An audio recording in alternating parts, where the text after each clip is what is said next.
स्तानिस्लावस्की की बुक चरित्र की रचना प्रक्रिया बिल्डिंग ए कैरेक्टर का अध्याय वाचन और गायन का भाग 1। स्तानिस्लावस्की ने तोत्सव की भूमिका में नाट्य प्रदर्शन के संबंध में वाचन और गायन की चर्चा के दौरान अपने अनुभव अंकित करते हुए कहा है, जब मैंने अपने नियमित काव्य पाठ किया तो मैंने बिना झूठी संवेदना जगाए, बिना कंठ स्वर के बनावटी प्रभाव उत्पन्न किए अथवा छंद विन्यास पर बिना अतिरिक्त बल दिए यथासंभव सहज रूप से पढ़ने की कोशिश की थी।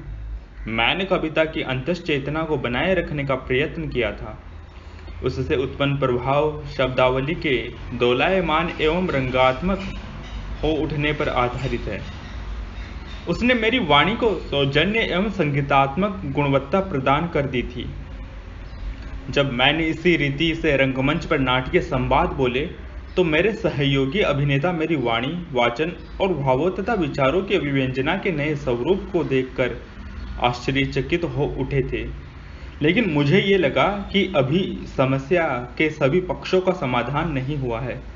अभिनेता को स्वयं अपने वाचन के ध्वनि विन्यास से संतुष्ट नहीं होना चाहिए, वरन उसे यह भी ध्यान देना चाहिए कि दर्शक समुदाय उसे भली प्रकार सुन रहा है और जो कुछ भी ध्यान देने योग्य है उसे ग्रहण कर रहा है।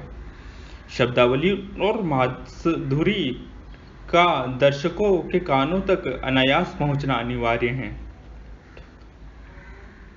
उन्होंने रंगमंच पर सफलता पाने के लिए असाधारण वाक कौशल की अपेक्षा पर बल दिया है। यह सफलता प्राप्त करने के बाद उन्होंने शब्दों की अनुभूति को पहचाना। तोत्सव ने इसके बाद रंग जीवन के अपने अनुभव को लेकर कहा है कि नाट्यवाचक वस्तुतः संगीत की साधना है। नाट्य या उसके किसी भाग का आलेख वास्तव में स्वर माधुरी है, एक गीतीय नाट्य है अथवा सिम्फनी है। रंगमंच पर शब्दों का उच्चारण गायन की ही भांति एक जटिल कला है। उसके लिए प्रशिक्षण और कलात्मकता की ओर अग्रसर तकनीक को समझना बहुत जरूरी है। जब एक अभिनेता सुशिक्षित वाणी और वाक कौशल पर असाधारण अधिकार के साथ अपनी भूमिका के शब्दों को बोलता है तो वे उसके इस अत्युत्तम कला विधान में पूरी तरह से बह जाते हैं। अगर वो लयात्मक स्वर विन्यास में बोलता है तो उसकी वो स्वर साधना उन्हें अनजाने ही पकड़कर स्पंदित कर देती है। अगर वो अपनी भूमिका में शब्दों की अंतरात्मा में उतर जाता है तो वो उन्हें अपने साथ नाटककार की संरचना के रहस्य लोक और अपनी अंतरात्मा के भी गोपनीय स्थलों तक ले जाता है। नाटककार के शब्दों की जीवंत विषय वस्तु के साथ जब एक अभिनेता अपने वाचन की विशद अलंकारिता को जोड़ देता है तो वो उनकी अंतर्दृष्टि को जगा देता है और अपनी रंगमंचीय कल्पना से निर्मित बिंबों का अंतर्दर्शन करवाता है। तोत्सव ने इस प्रसंग पर विस्तृत चर्चा की है। जब एक अभिनेता अपनी गतिविधियों को नियंत्रित करता है और फिर उन्हें अपने शब्दों एवं वाचन से जोड़ देता है तो मुझे लगता है कि वो एक सुसमन्वित संगीतकार बन गया है। एक भले आदमी की वाणी अपने संकेत वाचन शब्द के साथ जब दृश्य विधान में प्रवेश करती है तो वो एक सैलो जैसी लगती है। सांकेतिक रूप से अनुरूप एक रूपसी की निर्मल और उदात्त वाणी मुझे एक विलक्षण वायलिन की स्वर साधना की याद दिलाती है। एक संभ्रांत पिता का गुरु गंभीर मंद स्वर अलगोघ्या सा गुंजन उत्पन्न करता है। भीतर ही भीतर थरथराता और सब कुछ गड़मड़ करता हुआ खलनायक की तरह तुरही जैसा बोल, जैसे वो क्रोध से मुंह से भरी हुई लार के साथ बोल रहा हो। तोत्सव ने रंगमंच पर वाचन को अनिवार्यतः संगीतात्मक माना है। अपनी इस मान्यता को स्पष्ट करने के लिए उन्होंने केवल 7 शब्दों का एक साधारण सा वाक्य लिखा है, लौटो, मैं तुम्हारे बिना नहीं रह सकता। उनका कहना है कि ये छोटा सा वाक्यांश न जाने कितनी रीतियों से बोला वस्तुतः गाया जा सकता है और हर बार एक नए रूप में अलग अलग अर्थ से उसे दिए जा सकते हैं। न जाने कितने प्रकार की भाव भंगिमाएं वो जगा सकता है। इसे बोलते हुए शब्दों के बीच मौन की कलावधि और स्वर संघातों को जरा बदलने की कोशिश करते हुए बहुत से नए अर्थ मिलेंगे। छोटे बड़े विश्राम और उनके साथ स्वराघात शब्द विशेष को तीव्रता पर प्रदान कर देते हैं और उसे औरों से अलग कर सर्वथा विलक्षण बना देते हैं। कुछ लंबे विश्राम बिना ध्वनियों का सहारा लिए शब्दों में ताजी अंतर्वस्तु संगर्भित कर देते हैं। आंगिक चेष्टाएं, मौखिक अभिव्यंजनाएं और कंठ स्वर इन सभी में सहायक होते हैं। इस प्रकार के परिवर्तन नई भाव भंगिमाएं उत्पन्न करते हैं और वाक्यांश को नई अर्थवत्ता प्रदान कर देते हैं। तो सर ने इस वाक्यांश के सातों शब्दों की व्याख्या करते हुए निष्कर्षतः कहा है कि एक शब्द या वाक्यांश में कितना कुछ भरा जा सकता है। भाषा कितनी धनवान है, कितनी सशक्त है अपने आप में ही, वरन इस दृष्टि से भी कि वो मनुष्य के मन और उसकी अंतरात्मा में भी अंतर्निहित भावों को औरों तक पहुंचाती है। रंगमंच पर बोले जाने वाले शब्दों में प्रायः बड़ी भावात्मक एवं अत्यधिक आध्यात्मिक विषय वस्तु होती है। वो कभी हमें मनुष्य के जीवन के बड़े ही त्रासद क्षणों की अनुभूति कराती है और कभी बड़े ही आनंद में भावलोक में पहुंचा देती है। फिर भी नाटककार की विराट अवधारणा के इस दृश्य में एक अंक में अथवा संपूर्ण रचना में एक वाक्यांश का महत्व है। वो क्या है? वो तो उसके बृहद आकार में एक छोटा सा बिंदु, एक क्षण, एक महत्वहीन अंश मात्र है। जैसे अणु एक इस विशाल विश्व की रचना करता है, वैसे ही अलग अलग ध्वनियों शब्दों को बनाती है। शब्द पदावली का रूप ग्रहण करते हैं, पदावलियाँ विचारों को जगाती है, विचारों को लेकर दृश्य बनते हैं, विभिन्न अंकों की रचना होती है। एक महान नाटकीय रचना की विषय वस्तु का निर्माण इसी प्रकार होता है, जो अपने साथ हैमलेट, ओथेलो, हेडा गैबलर, मादाम रानेस्काव्या जैसी मानवीय आत्मा में त्रासद जीवन को अपने भीतर समाहित किए रहती हैं। इसी ध्वनि समुदाय एक संपूर्ण सिम्फनी की संरचना करते हैं। तो सब ने इस प्रसंग में एक अनुभव प्रस्तुत किया है। उन्होंने एक बार एक अभिनेता को रंगमंच पर कुछ इस प्रकार बोलते हुए देखा था कि उसका एक भी शब्द उन्हें समझ में नहीं आया। लगा जैसे वो किसी को डांट रहा है। वास्तव में उसने कहा था, यह सही समय है कि तुम अपनी प्रसन्नता के लिए दरवाज़ा पूरी तरह से खोल दो। आप देख रहे हैं कि इन शब्दों में डांटने का भाव नहीं है।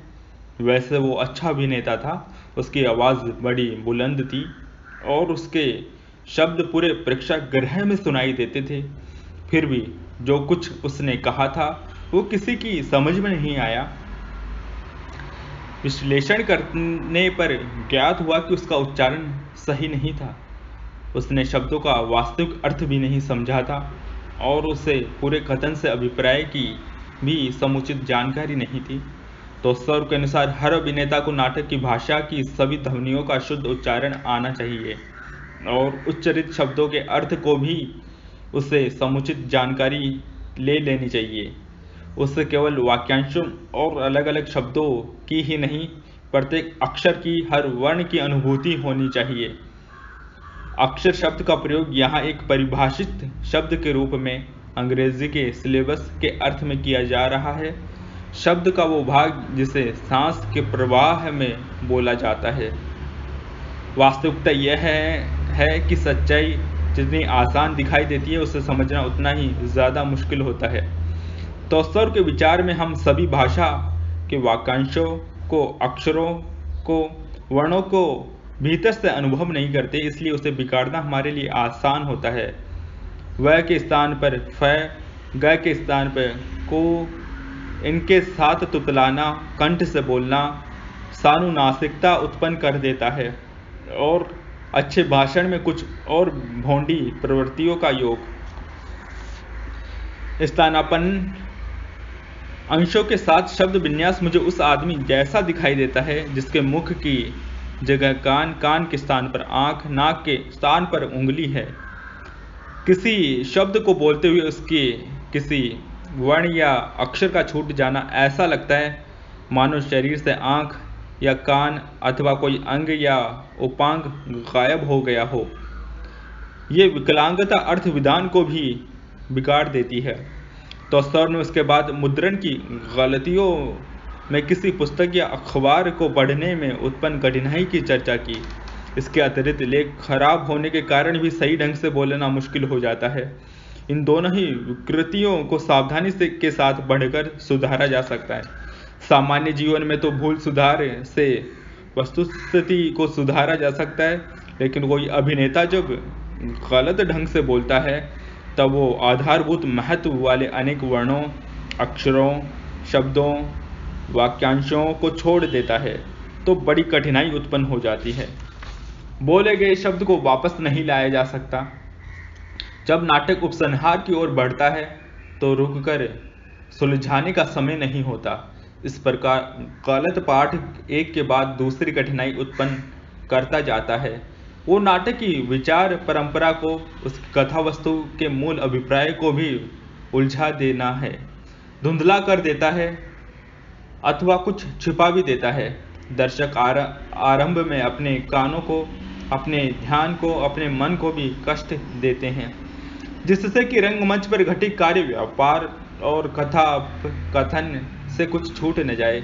अगर दर्शक प्रसंग को भली प्रकार ग्रहण नहीं कर पाते तो बेचैन हो उठते हैं, घबरा जाते हैं, एक दूसरे से फुसफुसाकर बातचीत करने लगते हैं और अंत में खांसने लगते हैं। तो सर ने इसके बाद छात्रों से पूछा था कि क्या आप खांसी से अभिनेता के लिए उत्पन्न खतरे को खतरा समझते हैं?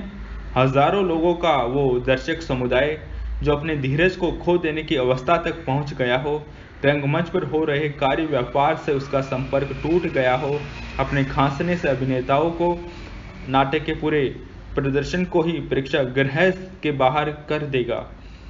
ये नाटक और उसके प्रदर्शन के लिए सर्वनाश का संकेत होगा।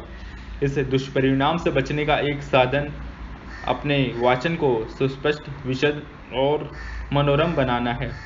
उन्होंने इस संदर्भ में एक बात और कही थी, घर के वातावरण में परस्पर बातचीत में वाचन की ये गड़बड़ियां अंशतः माफ कर दी जाती है, लेकिन इस प्रकार बोलने का ढंग जब रंगमंच पर अपनाया जाता है और उदात्त विषयों, स्वातंत्र्य की विवेचना, आदर्शों के निरूपण और निर्मल स्नेह की अभिव्यंजना में छंद के विधान की स्वर माधुरी जब खंडित हो जाती है तो वो बड़ा ही आपत्तिजनक और हास्यास्पद हो जाता है। वर्णों, शब्दों और अक्षरों का आविष्कार मनुष्य ने नहीं किया था। उसकी अंतःप्रवृत्तियां, आंतरिक संचेतना और स्वयं प्रकृति ने उसका सुझाव दिया था और यह भी बताया था कि कब और कहाँ उनका प्रयोग किया जाए। मैंने जब समझा कि ये वर्ण केवल ध्वनियों के प्रतीक हैं तो अपनी अंतर्निहित वस्तु में क्रियान्वय की मांग करते हैं, तब मैंने अपने को स्वभावतः इन ध्वनियों को सीखने की समस्या के सामने खड़ा हुआ पाया था, ताकि मैं उनमें अपनी अंतर्वस्तु को भली प्रकार भर सकने में समर्थ हो सकूं। तभी मैं चेतना के साथ वर्णमाला का अध्ययन आरंभ करने की ओर फिर से प्रवृत्त हो गया था और मैंने एक एक वर्ण को अलग अलग पढ़ना आरंभ किया था। उन्होंने अपना ये अध्ययन स्वर ध्वनियों के अनुशीलन से आरंभ किया था, क्योंकि ये ध्वनियाँ गायन से बड़ी सुव्यवस्थित तथा अभ्यास सिद्ध हो गई थी। इस प्रयास में उन्हें एक ये भी अनुभव हुआ कि ये ध्वनियाँ भीतर से खाली नहीं हैं, इनमें आध्यात्मिक विषय वस्तु है। स्वर ध्वनियों पर अधिकार होने के बाद वे व्यंजन ध्वनियों की ओर अग्रसर हुए। उन्हें लगा था कि ये ध्वनियाँ उनके गायन के प्रशिक्षण के अनंतर भी उसकी वाणी पर भी अभी भली प्रकार परिष्कृत और परिमार्जित नहीं हुई। इस संदर्भ में उन्होंने S.A. वल्कोंस्की की पुस्तक द एक्सप्रेसिव वर्ल्ड भी पढ़ी थी। वल्कोंस्की ने लिखा है कि स्वर ध्वनियाँ अगर नदी हैं तो व्यंजन उसके किनारे अथवा कगार हैं, जिन्हें मजबूत बनाए रखना बड़ा ज़रूरी है, नहीं तो बाढ़ से वे गिर भी सकते हैं। तोस्तर ने अगले दिन छात्रों से पहले स्वर व्यंजनों, ध्वनियों और फिर 2 और 3 अक्षरों से बनने वाले शब्दों का अभ्यास कराया। इस अभ्यास से कोस्या को लगा कि शायद वो जिंदगी में पहली बार विभिन्न वर्णों की ध्वनियों का सही उच्चारण सीख रहा है। उसे लगा कि स्वयं उसके मुख से तथा अन्य छात्रों की वाणी से कितने अपूर्ण रूप में और तोस्तर के मुख से कितने पूर्ण रूप से निकल रहे हैं। तोस्तर जैसे विभिन्न ध्वनियों के स्वाद को अच्छे पारखी हैं और हर अक्षर की प्रत्येक ध्वनि का आनंद लेकर उसका उच्चारण करते हैं। तोस्तर जब अपने वक्तव्य की ध्वनि का आस्वाद लेकर उसका उच्चारण कर रहे थे तो कोस्या ने उसके मुख की विभिन्न भंगिमाओं को बड़े ध्यान से देखा। उसे अनुभव हुआ कि उनके होंठ विशेष रूप से सक्रिय होते हैं।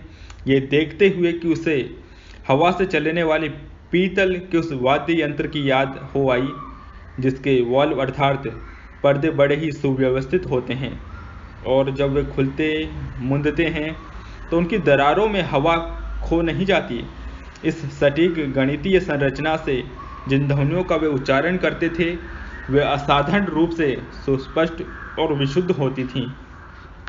तोस्तर ने इस प्रकार बोलने का कुछ ऐसा अभ्यास कर लिया था कि विभिन्न ध्वनियों के उच्चारण में उनके होंठ अविश्वसनीय सहजता, गति और औचित्य के साथ सचेष्ट होते थे।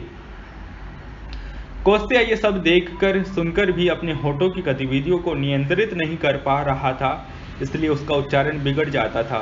स्वर ध्वनियों के उच्चारण में हवा बहुत अधिक निकल जाती थी और जीभ भी इधर उधर घूम जाती थी। इस अनचाही वस्तुस्थिति से बचने के लिए तोस्तर ने छात्रों को एक अधिक प्रसिद्ध गायिका और प्रशिक्षिका पोलिवियादो का एक सूत्र सुनाया, अपने होंठों के आगे के भाग से गाना चाहिए। तोस्तर की सलाह है कि व्यंजन ध्वनियों को सुस्पष्ट और समुचित रूप से उच्चारण के लिए अपने होंठ, जीभ तथा अन्य सभी उच्चारण अवयवों का भली प्रकार से प्रयोग करना चाहिए और इस अभ्यास में यथासंभव अपनी वाचन शक्ति को विकसित करने की भी कोशिश करनी चाहिए। तोस्तर छात्र अभिनेताओं को उच्चारण का अभ्यास करवाने के लिए गायन की सहायता लेने में समर्थक दिखाई पड़ते थे, इसलिए वे इस संदर्भ में मदाम जेरेम्बो की सहायता लेते थे ताकि अपने छात्रों की स्वर ध्वनियों, व्यंजनों के उच्चारण में सुधार लाकर उन्हें गायन और वाचन को बेहतर बना सके। तोस्तर ने इस तथ्य पर दुख प्रकट किया है कि दुर्योग में ऐसे गायक भी हैं जिनकी सामान्य शब्दों में और विशेष रूप से व्यंजन ध्वनियों में कोई रुचि नहीं है। इसी प्रकार शब्दावली के ऐसे प्रशिक्षक भी हैं जिनके लयात्मक वाचन पर कोई पकड़ नहीं है। इसका परिणाम यह होता है कि गायकों की वाणी स्वर ध्वनियों के उच्चारण में तो प्राय सही रहती है, लेकिन व्यंजन ध्वनियों का उच्चारण वे गलत ढंग से ही करते हैं। इसके विपरीत वाक्यांश के प्रशिक्षक ऐसे हैं जो व्यंजन ध्वनियों का उच्चारण तो सही कर लेते हैं लेकिन स्वर ध्वनियों में गलतियां कर जाते हैं। इस स्थिति में तोस्तर के अनुसार ये आवश्यक होता है कि वाचन और गायन दोनों का ही प्रशिक्षण एक साथ दिया जाए। तोस्तर ने अभ्यास के आरंभ में ही छात्रों को सावधान करते हुए कहा कि सामान्य प्रचलित नाटकीय ओजस्विता से परिपूर्ण लेकिन लयहीन भाषण अच्छे नहीं लगते। इनके संगीतात्मक का अभाव होता है, वे ही ये कार्यविधि अपनाते हैं। अपनी वाणी में गुंजन पैदा करने के लिए ये अभिनेता मजबूर होकर अपने कंठस्वर को भींजते हैं और नाट्य ओज पैदा करने के लिए अपने मुख से जैसे चिंगारियों की तरकीब से वर्षा करते हैं। उदाहरण के लिए प्रशांत गंभीरता का भाव जगाने के लिए वे थोड़े थोड़े अंतराल से अपनी वाणी को निचले स्तर तक ले जाते हैं। अथवा विरसता दूर करने के लिए सप्तक और यहाँ तक कि अष्टक से भी उठकर व्यक्तिगत विधियों का प्रयोग करते हैं, लेकिन बाकी समय उनका स्वर संधान बड़ा सीमित रहता है। वे अर्ध एक स्वरता के पथ पर बढ़ते रहते हैं। अगर ये अभिनेता अपने स्वर विन्यास को सहज रूप से लयात्मकता की ओर बढ़ने दे तो उन्हें इस गलत तरीकों का सहारा नहीं लेना पड़ेगा। अच्छा कंठस्वर कम ही सुनने को मिलता है। अगर कुछ लोग मिल भी जाते हैं तो उनमें सामर्थ्य का और क्षेत्र के विस्तार का अभाव होता है। क्षेत्र के विस्तार के अभाव में कोई भी वाणी मानवीय व्यक्तित्व को भली प्रकार अभिव्यक्त नहीं कर सकती। प्रसिद्ध इतावली अभिनेता तमामसो साल्वनी से एक बार पूछा गया था कि किसी त्रासद भूमिका का सफलता के साथ निर्वाह कैसे किया जा सकता है। उन्होंने जवाब दिया था, समुचित वाचन के सहारे। उनसे पूछा गया कि उसके बाद और क्या जरूरी होगा, तो उनका जवाब था वाचन। उनसे फिर पूछा गया कि उसके बाद क्या करना होगा, उनका फिर से वही जवाब था वाचन।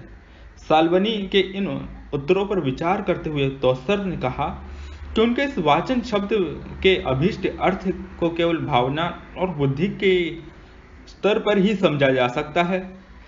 इसलिए छात्रों को स्वयं अपने अभ्यास और अनुभव से उसे समझना होगा। स्तानिस्लावस्की की मान्यता है कि अच्छी आवाज केवल किसी अतीव सुंदरी के लिए ही नहीं, रंगमंच के कलाकारों के लिए भी वरदान है।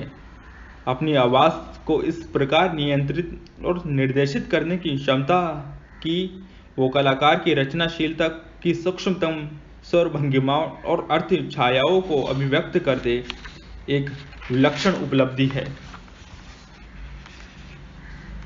वाचन पर अधिकार न होना गायन और अभिनेता दोनों के लिए कष्टकर होता है। अभिनेता के लिए अनुभव बड़े कष्टप्रद होते हैं। वो अपनी वाणी को नियंत्रित न कर सके कि जो वो बोल रहा है वो प्रेक्षक गृह में सभी व्यक्तियों तक नहीं पहुंच पाए। भीतर की रचनाशीलता की विशद आवाज को अभिव्यक्त न कर पाना अभिनेता के लिए दारुण यंत्रणा का कारण बनता है, जिसे वो स्वयं ही समझ सकता है। केवल वही बता सकता है कि अंततः उसकी अंतश्चेतना के लोक में कुछ बनकर तैयार हुआ है और उसे आवाज और शब्दों से दूसरों तक कैसे पहुंचाया जा सकता है। अगर उसके वाचन में कोई अवरोध उत्पन्न होता है तो उसके लिए वो बड़े ही शर्म की बात है, क्योंकि उसे लगता है कि भीतर का रचना लोक बाहर आते आते बिखर गया है। ऐसे अनेक अभिनेता होते हैं जिनकी वाणी स्वाभाविक नहीं होती। वे बड़े कर्कश स्वर में बोलते हैं, परिणामतः उनके स्वर शब्द बिगड़ जाते हैं। फिर भी उनकी अंतरात्मा एक मनोरम संगीत से परिपूर्ण होती है। कल्पना कीजिए, एक गूंगा अपनी सुप्रिया से अपनी सुकोमल काव्यात्मक भावनाओं को अभिव्यक्त कर रहा है। समुचित वाचन के स्थान पर वो बड़े ही अनाकर्षक कठोर स्वर में बोलता है। वो मन के सुंदर और मनोरम भाव को बिगाड़ देता है। ये बिगड़ा हुआ स्वर उसे हताशा की अवस्था में ले जाता है। कुछ ऐसी ही वस्तुस्थिति उस अभिनेता की होती है जिनके मन में तो बड़ी भव्य भावनाएं होती हैं, लेकिन उसके वाचन अवयव उन्हें अभिव्यक्त कर पाने में असमर्थ होते हैं। हताशा की एक और स्थिति तब होती है जब अभिनेता की वाणी काल की मात्रा के निर्वाह, नमनशीलता और अभिव्यंजना के शील में तो सामर्थ्य होती है, और उसमें यह सामर्थ्य भी होती है कि वो भूमिका की आंतरिक संरचना की सूक्ष्मतम भंगिमाओं को भली प्रकार प्रकट कर सके। फिर भी कंठ स्वर अनाकर्षक होने के कारण सामाजिकों के कान और मन उनके लिए बंद हो जाते हैं। ऐसी स्थिति में वाचन की सारी सामर्थ्य और उसकी विशेषताएं बेकार हो जाती हैं। यह हो सकता है कि किसी अंतर्निहित शारीरिक कारण या वाद्य यंत्र के दोष फलस्वरूप वो अपनी कमियों का कोई उपचार न कर पाए, लेकिन अधिकांश ध्वनियों के उचित स्थापन दबावों अथवा तनावों से मुक्ति, श्वास प्रणाली के संशोधन और उच्चारण में होठों के समुचित प्रयोग से उन्हें सुधारा जा सकता है। सवाल उठता है कि इस संबंध में क्या कुछ किया जाए। क्या इसके लिए संगीत नाटक की विधि अपनानी होगी अथवा रंगमंच पर किसी अन्य विधि का अनुसरण करना होगा? कुछ लोगों का कहना है कि दोनों के रास्ते अलग अलग हैं। रंगमंच पर बातचीत के लिए बड़ी उन्मुक्त ध्वनियाँ चाहिए, लेकिन स्तानिस्लावस्की ने अपने अनुभव के आधार पर विचार व्यक्त किया है कि वाणी का इतना साफ व्यापक स्वरूप रंगमंच पर बड़ा अभद्र, रंगहीन और अव्यवस्थित हो जाता है और इससे भी अधिक स्वर का प्रवाह अक्सर जरूरत से ज्यादा ऊपर हो जाता है। यह रंगमंच पर वाचन के लिए हानिकार होता है। कुछ लोगों का कहना है कि ये बेवकूफ़ी भरी बात है, क्योंकि बातचीत में तो ध्वनियाँ संक्षिप्त और सुसंबद्ध होनी चाहिए। तो सब ने इसी दृष्टि से छात्रों को ये समझाया था कि इस प्रकार बोलने से वाचन की प्रक्रिया अवरुद्ध और दमित हो जाती है और साथ ही उसका प्रभाव क्षेत्र भी सीमित हो जाता है। ऐसा लगता है कि शब्द जैसे किसी नली के भीतर से निकल रहे हों। इस प्रकार के वाचन में ध्वनियाँ सहज रूप से उड़ान भरने के स्थान पर मानो वक्ता के ठीक पैरों के आगे जमीन पर गिरने लगती हैं। तोसव ने इस समस्या के समाधान के रूप में अपना एक अनुभव सुनाया था। उन्होंने बताया कि जब मैं युवा था तो अपने गीति नाटक का गायक बनने की कोशिश की थी। मुझे इसका कुछ ज्ञान था कि गायन में श्वास प्रक्रिया और ध्वनि प्रवाह को नियंत्रित किया जाता है। मुझे इसकी वास्तव में गायन के लिए नहीं, वरन स्वाभाविक मनोरम एवं अंतर्गर्भित वाचन के लिए अपेक्षा थी। उसकी भूमिका शब्दों के माध्यम से त्रासद शैली में उदात्त भावनाओं अथवा नाटक और कॉमेडी के लिए विशेष रूप से सहज और अंतरंग शैली प्रदान करने की है। मेरे कार्य की परिस्थितियों ने मेरे इस अनुसंधान को विशेष रूप से आगे बढ़ाया। गायकों के संपर्क में आने पर मैंने वाचन की कला के संदर्भ में उनसे विशेष बातचीत की। मैंने उन्हें बड़े ही सुव्यवस्थित कंठ स्वर में विभिन्न ध्वनियों का उच्चारण करते हुए सुना और ये सीखा कि कंठ, नाक, शिरोभाग, छाती आदि से उत्पन्न विभिन्न ध्वनियों को कैसे अलग अलग किया जा सकता है। ये सब मैंने अपनी स्मृति के रजिस्टर में अंकित कर लिया है। मुख्य बात यह है कि मैंने ये जानकारी प्राप्त कर ली कि मुख के भीतर स्थित अवयवों से उत्पन्न ध्वनियों को किस प्रकार के प्रभाव उत्पन्न किए जा सकते हैं तथा कठोर तालु, नासिका रंध्र, कंठ आदि से उत्पन्न ध्वनियों के विभेद क्या होते हैं। तो सब ने इसे उदाहरणों से स्पष्ट करना चाहा है। वो ध्वनि जो दांत और मुद्दा के साथ संघर्ष को लेकर उत्पन्न होती है, एक व्रत तथा विशेष शक्ति अर्जित कर लेती है। इसके विपरीत वे ध्वनियाँ जो तालु के कोमल भाग को छूती है अथवा कंठ द्वार का स्पर्श करते हुए निकलती है, प्रकंपित हो उठती हैं। ऐसा लगता है जैसे कपास में लिपटकर बाहर आ रही हो। इस संबंध में उन्होंने एक और अनुभव लिखा है।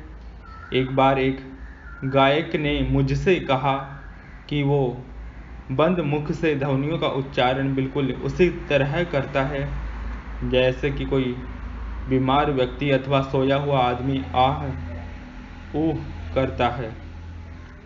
इस प्रकार की ध्वनि के उच्चारण में उसे मुख के आगे की ओर नासिका विवरों में ले जाते हैं और फिर मुख खोलते हैं तो भी पहले जैसी वो आह ऊह की ध्वनि चलती रहती है, लेकिन अब पहले का उच्छ्वास स्वच्छंद रूप से प्रवाहित ध्वनि में परिवर्तित हो जाता है और नासिका विवरों तथा मुख के अन्य ध्वनि पटलों को छूता हुआ गुंजन के रूप में प्रस्फुटित हो उठता है।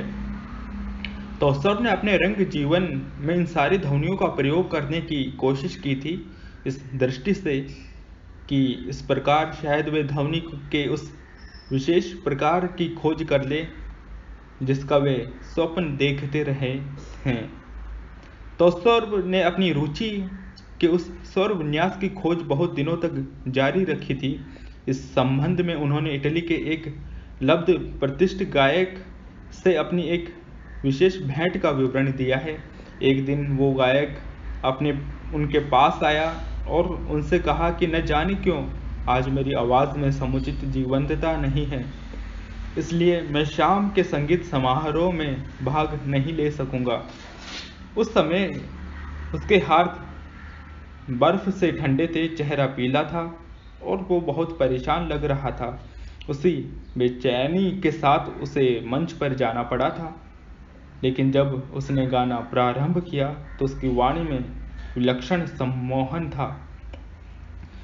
अपने एक कार्यक्रम को पूरा करने के बाद वो पार्श्व में आया और उसने आनंद विभोर होकर नृत्य भंगिमा के साथ संगीत की स्वर लय में कहा था, मिल गया, मिल गया, मिल गया। स्तानिस्लावस्की ने स्वभावतः उससे जानना चाहा कि क्या मिल गया। उसने उत्तर दिया, वो सुर, वो स्वर विन्यास। और उसके बाद उसने अपने दूसरे गीत की तान छेड़ दी थी। स्तानिस्लावस्की ने जब विस्मय विभोर होकर उससे पूछा था कि वो कहाँ मिल गया, गायक ने अपने चेहरे के आगे के भाग, अपनी नाक, अपने होठों की ओर इशारा करते हुए कहा था, यहाँ। इस संदर्भ में स्तानिस्लावस्की का दूसरा अनुभव एक विख्यात गायिका को लेकर हुआ था। वो उनकी बगल में बैठी हुई छात्रों के प्रदर्शनों को देख रही थी। वो कभी उनकी बाहें पकड़ लेती थी और कभी बेचैनी के साथ अपनी कोहनी या घुटनों से उन्हें विचलित कर देती थी। इन दोनों ही स्थितियों में कभी परेशानी तो कभी प्रसन्नता के साथ कहती थी, वो खो गया, वो खो गया, अथवा वो पकड़ में आ गया।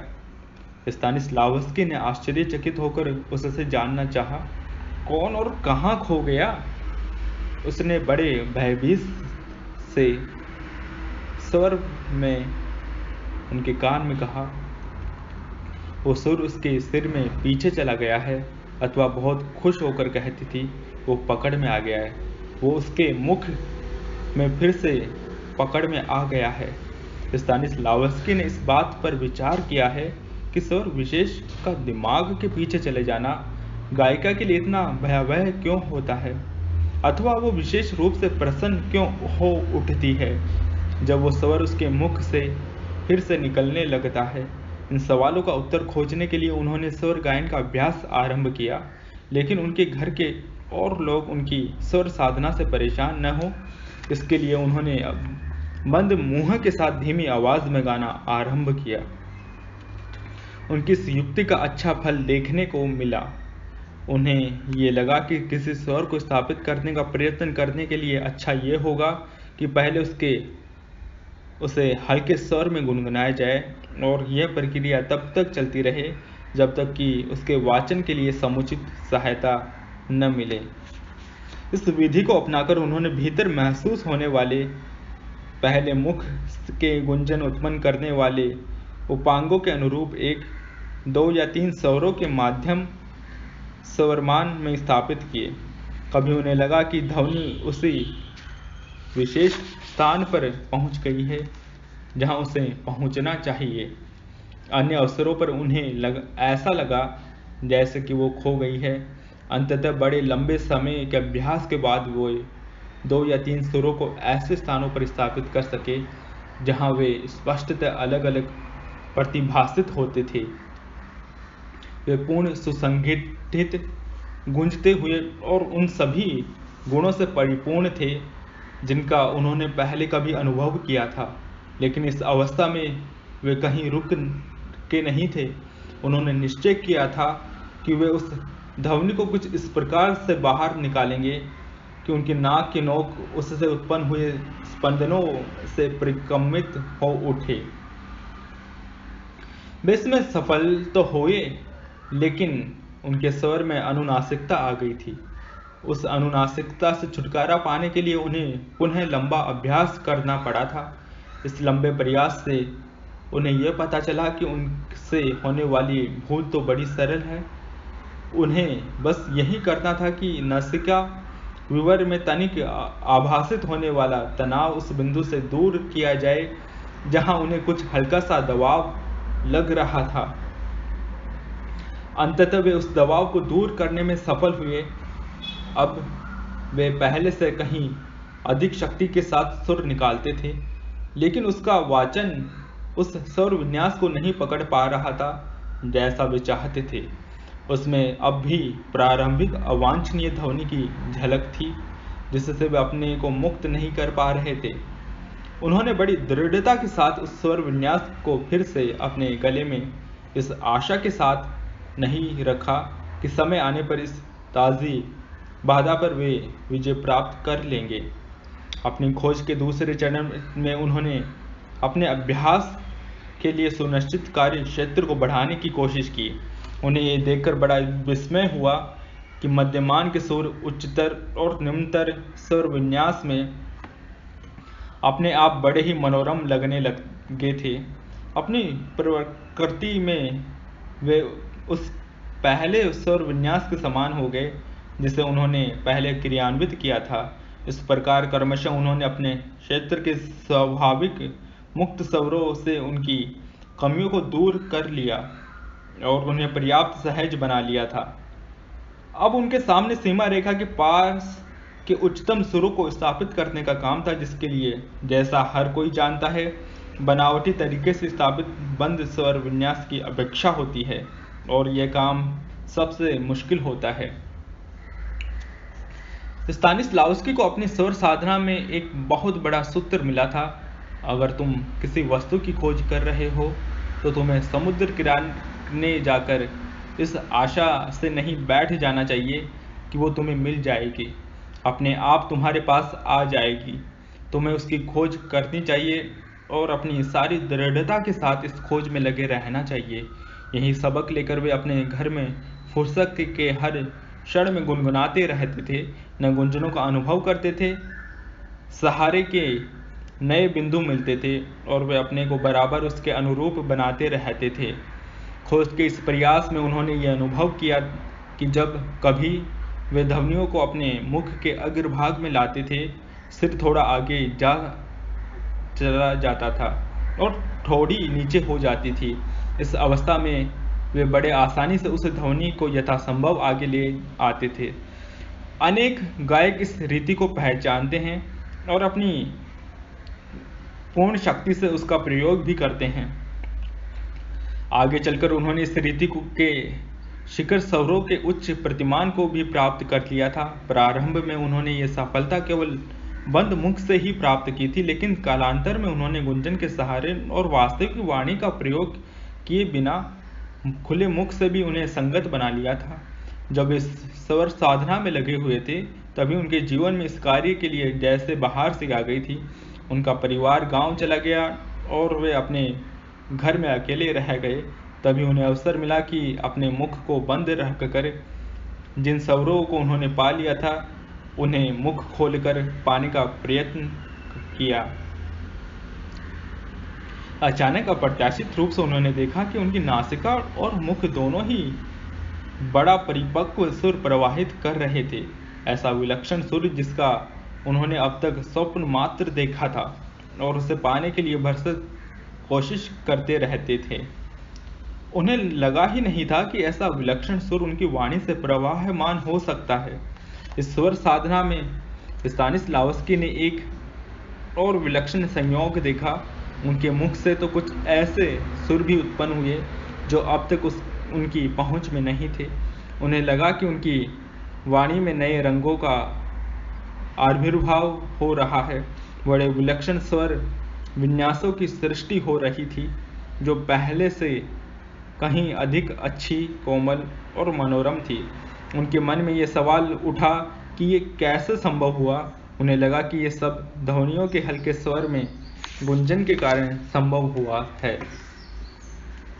इस प्रक्रिया में उनके कंठ स्वर को केवल विकसित ही नहीं किया था, वरन सभी स्वर ध्वनियों को समान रूप से उनके अधिकार में कर लिया था। उनके इस विकसित वाचन कौशल से सभी स्वर ध्वनियों को मुक्त एक स्वर प्रदान किया। ठीक दांतों की जड़ों के पास कठोर तालु की उस ओर अग्रसर होते थे और फिर चेहरे के आगे के भाग में नासिका पिबरों की ओर जाते थे। उसके बाद उनकी शामें उस निर्जन भवन में बस गायन के अभ्यास में बीतने लगी और वे स्वर स्वयं अपने वाचन में मुग्ध हो उठे थे। लेकिन जल्दी ही उनका ये आत्मसंतोष टूट गया। संगीत नाटिका के एक पूर्वाभ्यास में एक संचालक ने एक गायक की इसलिए आलोचना की कि वो अपने सुरों को बहुत आगे खींच ले जाता है और फलस्वरूप उसकी आवाज़ में जिप्सियों जैसा अनुनासिक स्वर विन्यास प्रवाहित होने लगता है। इस वस्तुस्थिति को देखकर अपनी स्वर साधना पर उनका विश्वास टूट गया और वे नए स्वर विन्यास की खोज करने लगे। उन्होंने अब तक की अपनी ध्वनि विन्यास संबंधी खोजों की अपेक्षा नहीं की। अपने प्रत्येक उच्चारण स्थल, कठोर तालु, कोमल तालु, मूर्धा एवं मुख विवर के पीछे के भाग, जिसके विषय में उन्होंने पढ़ाया गया था कि वो बड़ा ही भयानक स्थल है, हर जगह उन्होंने नए ध्वनि पटलों का अनुभव किया। हर स्थल ने किसी न किसी रूप में कंठ स्वर को नए रंग और नई भंगिमाएं प्रदान की। संयोग से उन्होंने जिप्सियों के बोल की अनुनासिकता पर अधिकार करना सीख लिया। इन परीक्षाओं से उन्हें विश्वास हो गया कि गायन बड़ा ही जटिल और बारीकियों से भरा व्यवसाय है और इस कला का रहस्य केवल मुखौटे में ही अंतर्निहित नहीं है। स्तानिस्लावस्की को अपने इस अभ्यास से एक और रहस्यपूर्ण उपलब्धि हुई थी। संगीत की कक्षाओं में उन्हें देखकर बड़ा विस्मय हुआ कि शिक्षिका अक्सर उच्च स्वरों का अभ्यास कर रहे अपने छात्रों से कहती थी, जो मुहाई लो। उन्हें धीरे धीरे ये समझ में आ गया कि किसी ऊंचे स्वर की साधना में गले और जबड़े को ठीक वैसे ही रखा जाना चाहिए जैसे वो जमुहाई लेने की अवस्था में होता है। इस स्थिति में गला स्वभावतः फैल जाता है और गैर जरूरी तनाव गायब हो जाते हैं। इस नई जानकारी के साथ उनके सामने एक नए रहस्य का उद्घाटन हुआ कि उदात्त स्वरों को उठाते समय तनाव से मुक्ति मिलती है और कंठ स्वर में गुंजन की सृष्टि हो जाती है। स्तानिस्लावस्की ने उसके बाद अभ्यास से स्वर ध्वनियों का उच्चारण तो व्यवस्थित कर लिया था, लेकिन व्यंजन ध्वनियों को वे भली प्रकार उच्चारित नहीं कर पा रहे थे। अपनी इस कमजोरी का अभ्यास उन्हें तब हुआ जब उन्होंने गायन का अभ्यास आरंभ किया। तभी उन्हें लगा कि स्वर ध्वनियों का उच्चारण तो वे गायन की दृष्टि से ही कर लेते हैं, लेकिन व्यंजन ध्वनियों में गड़बड़ा जाते हैं। जब वे इस गड़बड़ी के कारण की खोज कर रहे थे, तभी उन्हें एस.एम. वोल्कोंस्की का ये कथन याद हो आया कि स्वर ध्वनियाँ तो नदियाँ हैं, व्यंजन उनके किनारे का तटबंध है। तभी उन्हें लगा कि उनका गायन उनके व्यंजन ध्वनियों के भ्रष्ट उच्चारण के कारण उस नदी की भांति हो जाता है जिसका जल किनारे की दलदली गहराइयों की ओर बह जाता है, जो शब्द को अपने भीतर समाकर डुबा लेता है। इससे उनकी व्यंजन ध्वनियों के उच्चारण पर ध्यान केंद्रित करने की आवश्यकता महसूस हुई। इस प्रयास में उन्होंने ये देखा कि वे स्वयं तथा और भी लोग उन ध्वनियों का उच्चारण किस प्रकार करते हैं। उन्हें तब पूरी तरह से ये जानकारी हुई कि वास्तव में समस्या क्या है। उन्होंने जब इटली के प्रसिद्ध मध्यम सुर के एक गायक को सुना तो जाना कि जब वो स्वर ध्वनियों का उच्चारण करता है तो उसकी आवाज़ कुछ कमज़ोर होती है, लेकिन जब वो उसके साथ व्यंजन ध्वनियों को जोड़ देता है तो उसका स्वराघात 10 गुना ऊपर उठ जाता है। उन्होंने स्वर फिर को स्वयं इस प्रकार की कोशिश की, लेकिन उन्हें जल्दी सफलता नहीं मिली। इस दिशा में बार बार असफल होने के बाद उन्हें अपने उच्चारण की आधारभूत मूल भूल का आभास हुआ। व्यंजन ध्वनियों के सही उच्चारण के लिए ये जरूरी है कि पहले उनके लिए जरूरी मुख, होठों तथा जीभ की चेष्टाओं को सीखा जाए। इसके लिए उन्होंने पहले अपने छात्र की सहायता ली जिसका उच्चारण एकदम सही था। उसके बाद उन्होंने एक लब्ध प्रतिष्ठित ध्वनि प्रशिक्षक के विभिन्न ध्वनियों के उच्चारण की शिक्षा ग्रहण की। इस प्रयास में उन्हें थोड़ी बहुत सफलता मिली, लेकिन जल्द ही वहाँ भी उन्हें निराशा का सामना करना पड़ा। हुआ यह कि संगीत रूपकों के जिन छात्रों के साथ वे पढ़ रहे थे, उनके उच्चारण में अनेक वरिष्ठ गायकों एवं संगीतज्ञों ने बड़ी तीखी आलोचना की थी। उन पर आरोप था कि जब वे व्यंजन ध्वनियों पर विशेष बल देते हैं तो हर बार एक नहीं वरन अनेक ध्वनियों का उच्चारण कर जाते हैं। नतीजा यह हुआ कि व्यंजन ध्वनियाँ स्वरध्वनियों से अलग हो जाती हैं और फिर सब कुछ गड़बड़ा जाता है। उन्हें लगा कि ये प्रशिक्षण छोड़कर उन्हें अपने मूल कार्य रंगमंच पर वाचन और संभाषण की रीतियों की खोज में संलग्न हो जाना चाहिए। उन्होंने तब गायन की जो रीति सीखी थी उसी में बोलने की कोशिश आरंभ की। उन्हें ये देखकर बड़ा ताज्जुब हुआ कि सभी सीखी हुई ध्वनियाँ वे भूल चुके हैं और उन्हें याद करने में वे सफल नहीं हो पा रहे हैं। बहुत कोशिश करने के बाद जब वे जुबान पर आई भी तो उन्हें बोलने में उनका उच्चारण बड़ा अस्वाभाविक हो गया। जब उन्होंने इस संबंध में सोचा विचारा तो उन्हें लगा कि जिस ढंग से गाया जाता है ठीक वैसे ही बोला नहीं जाना चाहिए। अनेक गायकों को उन्होंने गाते हुए और फिर बोलते हुए देखा सुना। कालांतर में उन्हें ये आभास हुआ क्योंकि वाणी में स्वर विकार इसलिए आ जाता है कि सामान्य बोलचाल में भी कंठ स्वर की लयात्मकता बनाए रखने की वे कोशिश करते हैं। अभिनेता को तो लयात्मक स्वर विन्यास में बोलने में समर्थ होना ही चाहिए। उनकी ये धारणा उस दिन और भी संतुष्ट हो गई जब संवाद 64 के लिए प्रसिद्ध एक वरिष्ठ अभिनेता ने उनसे कहा कि जब तुम अपनी वाणी पर नियंत्रण स्थापित कर लेते हो तो तुम्हें ठीक वैसे ही बोलना भी चाहिए जैसे तुम गाते हो। स्तानिस्लावस्की ने इसका अभ्यास 15 मिनट बोलकर और 15 मिनट गाकर किया। फिर भी उन्हें अपेक्षित परिणाम नहीं मिला क्योंकि उनके बोलने का ढंग अधिकतर गलत ही हुआ करता था। तभी उन्होंने ये निष्कर्ष निकाला कि सही ढंग से बोलने की प्रक्रिया बराबर चलती रहनी चाहिए, आदत बनी रहनी चाहिए, उसे हमारी दूसरी प्रकृति बन जाना चाहिए। तोस्तर ने स्तानिस्लावस्की के इस अनुभव को अपने आत्मानुभव के रूप में सुनाने के बाद अपने छात्रों से कहा, जब तक कि इस नई प्रणाली का हम पूरी तरह से अधिकार न हो जाए, इस प्रणाली पर हमारा पूरी तरह से अधिकार न हो जाए, हमें यह नहीं सोचना चाहिए कि हमने उसे आत्मसात कर लिया है।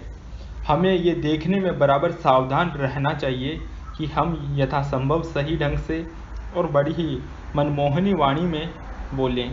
रंगमंच पर और उसके बाहर भी यही एक अकेली ऐसी स्थिति है जिससे हम बोलने की अपनी इस सही रीति को अपनी दूसरी प्रकृति बना सकते हैं, जिससे हम रंगमंच पर जाते समय अपने वाचन से अपना ध्यान हटा सकेंगे। उन्होंने अपने आगे की बात में कहा और एक उदाहरण से स्पष्ट करते हुए कहा, अगर हैमलेट की भूमिका में उतरने वाला व्यक्ति इस बात के लिए मजबूर होता है कि रंगभूमि में प्रवेश करते समय अपने कंठ स्वर और वाचन के संबंध में सोचे तो इस बात की संभावना कम है कि वो अपने मुख उत्तरदायित्व का भली प्रकार निर्वाह कर सकेगा। इसलिए मैं तुम्हें सलाह देता हूँ कि हमेशा के लिए ध्वनि विन्यास और वाचन की सभी आरंभिक आवश्यकताओं को पूरा कर लो। जहाँ तक विचारों एवं भावों की सूक्ष्म भंगिमाओं को कुशलता और रमणीयता के साथ संप्रेषण में समर्थ बनाने वाली वाचन कला की बारीकियों का सवाल है, तो ये एक ऐसी प्रक्रिया है जिसके लिए तुम्हें जीवन भर सतर्क रहना होगा। इसी संदर्भ में उन्होंने फिर छात्रों को ये समझाया था कि अपनी पढ़ाई पूरी होने के बहुत दिनों बाद भी उन्हें यह अभ्यास जारी रखना चाहिए। उन्होंने स्वयं भी ऐसा ही किया था। अक्सर ऐसा होता था कि वे अविराम अपने वाचन का निरीक्षण करते रहते थे। वो अभ्यास पूरे पूरे दिन भी चलता रहता था और इसी प्रकार वे अपने वाचन की कमजोरियों को दूर करने में समर्थ हुए थे। उनके इस अविराम अभ्यास का प्रतिफल ये हुआ कि गायन में जो अविच्छिन्न रेखा उन्होंने विकसित कर ली थी वही उन्हें वाचन में भी प्राप्त हो जाती थी। वास्तव में उनकी वाचन कला का विकास इसी प्रकार हुआ था। अविराम अभ्यास से उन्होंने ये भली प्रकार सीख लिया था कि वाचन की ये अविच्छिन्न रेखा तभी बनती है जब स्वर एवं व्यंजन ध्वनियाँ ठीक उसी प्रकार प्रवाहमान होती हैं। जैसे गायन के समय अगर केवल स्वर ध्वनियों को ही संभाला जाता है तो व्यंजन ध्वनियाँ उनके पीछे चल तो पड़ती हैं, लेकिन तब हमारे वाचन में दरारें पड़ जाती हैं, खाइयाँ उत्पन्न हो जाती हैं, अनेक अंतराल पैदा होते हैं, अविच्छिन्न प्रवाह के स्थान पर विरल ध्वनियाँ सुनाई देती हैं। ये देखकर उन्होंने निश्चय किया कि वे केवल स्पर्श ध्वनियों के उच्चारण में ही नहीं, ऊष्म, कंठे, तालव्य, ओष्ठे, मूर्धन्य आदि ध्वनियों को बोलते समय भी सावधान रहेंगे, तभी वे अपने ध्वनि प्रवाह में एक अविच्छिन्न रेखा बना पाने में सफल होंगे। ये उन्हें विश्वास था कि ये ध्यान योग उन्हें केवल सामान्य बोलचाल में ही संगीतात्मकता तथा रमणीयता के गुणों की ओर नहीं ले जाएगा, वरन काव्य के औदात्य की दिशा में अग्रसर करेगा। इस प्रकार के अभ्यास के फलस्वरूप वे सामान्य बोलचाल में भी गाने लगे थे। अपने वाचन में एक अविच्छिन्न रेखा का निर्माण करते हुए कभी वे गुनगुनाते, कभी गुंजन उत्पन्न करने और कभी अपेक्षानुसार वे गरजने भी लगते थे। उनका स्वर विन्यास, उनके कंठ स्वर की भंगिमाएं स्वर एवं व्यंजन ध्वनियों के उच्चारण में बराबर बदलती रहती थीं। इतनी सफलता अर्जित कर लेने के बाद भी उन्होंने स्वतः स्वीकार किया है कि सभी शब्दों एवं पदावलियों के सही उच्चारण तक वे नहीं पहुंच पाए थे, इसलिए उसका अभ्यास अनवरत रहा था। तो सौर ने इसी दृष्टि से अपने छात्रों से कहा कि विद्यालय से आरंभ अभ्यास की प्रक्रिया उन्हें निरंतर जारी रखनी चाहिए। इसी संदर्भ में उन्होंने आगे कहा था कि रंगमंच पर जाने वाले अभिनेता को अपने औजारों को भली प्रकार से सुसज्जित कर लेना चाहिए। उनकी वाणी उनकी रचनात्मकता के निर्वाह के लिए एक महत्वपूर्ण उपकरण है। व्यावसायिक अभिनेता बन जाने पर झूठा स्वाभिमान अक्षर ज्ञान की शुरुआत कर रहे छात्र की भांति व्यवहार करने से रोकता है। इसलिए अभिनेता को युवावस्था में प्रशिक्षण की अवधि का समुचित उपयोग करना चाहिए। अगर वो अपनी प्रशिक्षण को पूरा नहीं करता तो भविष्य में उसे कभी पूरा नहीं कर पाएगा और रंगमंच के रचनात्मक जीवन में उसकी कमी सभी बिंदुओं पर आड़े आएगी। उसका वाचन बोलने का ढंग मददगार होने के बजाय बड़ी रुकावट बन जाएगा। एक प्रसिद्ध अभिनेता ने अपने सम्मान में आयोजित प्रतिभोज में कहा था, मेरा कंठ स्वर मेरा सौभाग्य है, और उसके बाद ही उसने अपनी जेब से थर्मामीटर निकालकर अपने सूप में, अपनी शराब में और अपने लिए रखे गए अन्य तरल पदार्थों में डाला था।